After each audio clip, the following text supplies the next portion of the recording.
বাংলাদেশের তিস্তা প্রকল্পে ভারত অর্থায়ন করতে চায় বলে জানিয়েছেন বাংলাদেশের বিদেশমন্ত্রী ডক্টর হাসান মাহমুদ।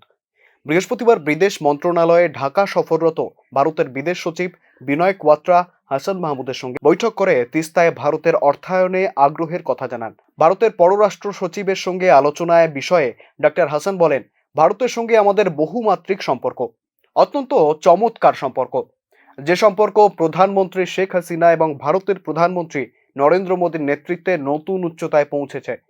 আমরা কানেক্টিভিটি নিয়ে বিস্তারিত আলোচনা করেছি। প্রকল্প নিয়েছি, তো ইন্ডিয়া সেখানে ফিন্যান্স করতে চায়।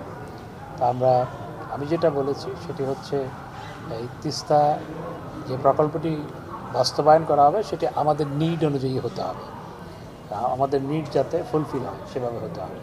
অবশ্যই মাননীয় প্রধানমন্ত্রী সফর হবে। ভারতে এখন নির্বাচন চলছে, নির্বাচন পর সরকার গঠন হবে, তারপর না মাননীয় প্রধানমন্ত্রীর সফর কখন হবে সেটা ঠিক। ওনার বেইজিং যাওয়া নিয়ে কথা হচ্ছে, কোনটি আগে হতে পারে, বেইজিং না দিল্লি? দেখুন, দিল্লি তো আমাদের চেয়ে আমাদের কাছে, বেইজিং একটু দূরে। তো তারপর মাননীয় প্রধানমন্ত্রী অনেক আগে থেকেই ভারত সফরের কথা রয়েছে, কিন্তু তাদের সেখানে যেহেতু ইলেকশন, সেই ইলেকশন শেষ না হওয়া পর্যন্ত তো কখন সফর হবে সেটি নির্ধারণ করা যাচ্ছে না। স্থানীয় সরকার নির্বাচন আমাদের এই রিজিয়নে ভারত বাংলাদেশিদের জন্য ভারতীয় ভিসা সহজ করার বিষয়েও আলোচনা হয়েছে জানিয়ে হাসান মাহমুদ বলেন, প্রতি বছর বাংলাদেশিদের জন্য 16 থেকে 17 লাখ মানুষকে ভিসা ইস্যু করে ভারত। ভারত বিশ্বের সর্বোচ্চ ভিসা ইস্যু করে বাংলাদেশের জন্য।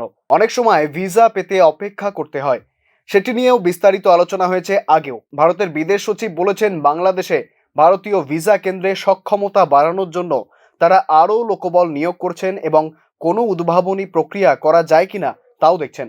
এছাড়া তিনি অনলাইন মাধ্যমে ভিসা ইস্যু করার কথাও বলেছেন।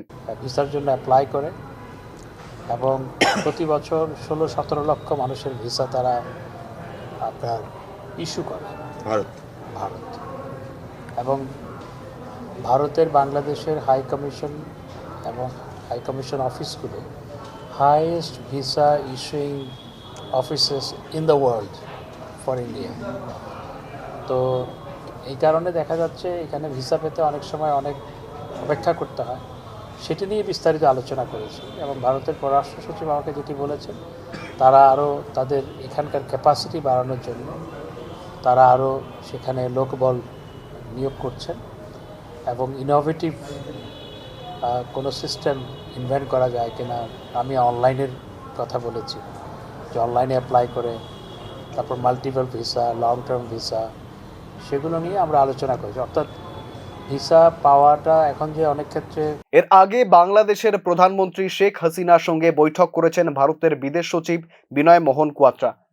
বৃহস্পতিবার সকালে ঢাকার গণভবনে বৈঠকটি অনুষ্ঠিত হয়। প্রধানমন্ত্রীর প্রেস উইং থেকে এই তথ্য নিশ্চিত করা হয়েছে। বাংলাদেশ থেকে মনির হোসেনের রিপোর্ট, নিউজ নাও।